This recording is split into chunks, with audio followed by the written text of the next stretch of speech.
തിരുവനന്തപുരം മംഗലപുരത്ത് ഭീതി പരത്തിയ കാട്ടുപോത്തിനെ പിടികൂടി. മയക്കുവെടി വെച്ചാണ് കാട്ടുപോത്തിനെ പിടികൂടിയത്.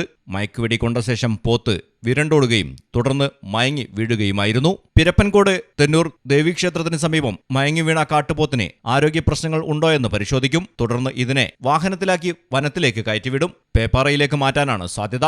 IT നഗരമായ കഴക്കൂട്ടത്തിനും ടെക്നോസിറ്റിയായ മംഗലപുരത്തിനും അടുത്തുള്ള തലൈക്കോണം എന്ന ജനവാസ മേഖലയിലാണ് ചൊവ്വാഴ്ച രാത്രി കാട്ടുപോത്തിനെ ആദ്യമായി കണ്ടത്. ഡിജിറ്റൽ യൂണിവേഴ്സിറ്റിയിൽ ജോലി ചെയ്യുന്ന യുവാക്കൾ രാത്രി 7:30 വാടക വീട്ടിൽ വിശ്രമിക്കുമ്പോൾ തൊട്ടടുത്തുള്ള തെങ്ങിൻതോപ്പിൽ പോത്തിനെ കാണുകയായിരുന്നു. കാട്ടുപോത്തിനെ തുരത്തിവിടാൻ സമീപത്ത് കാടില്ലാത്തതിനാൽ മയക്കുവെടിവെച്ച് പിടികൂടാൻ തീരുമാനിക്കുകയായിരുന്നു. എന്നാൽ ബുധനാഴ്ച രാത്രിയോടെ പോത്ത് കുറ്റിക്കാട്ടിലേക്ക് മറയുകയായിരുന്നു. രാത്രിയോടെ തെരച്ചിൽ അവസാനിപ്പിച്ച സംഘം ജനങ്ങളുടെ സുരക്ഷയ്ക്ക് വേണ്ടി പ്രദേശത്ത് തമ്പടിക്കുകയും ചെയ്തു. തുടർന്ന് വ്യാഴാഴ്ച രാവിലെ തെരച്ചിൽ ആരംഭിക്കുകയും മയക്കുവെടിവെച്ച് പിടികൂടുകയും ചെയ്യുകയായിരുന്നു. മലയാളം ടെലിവിഷൻ, തിരുവനന്തപുരം.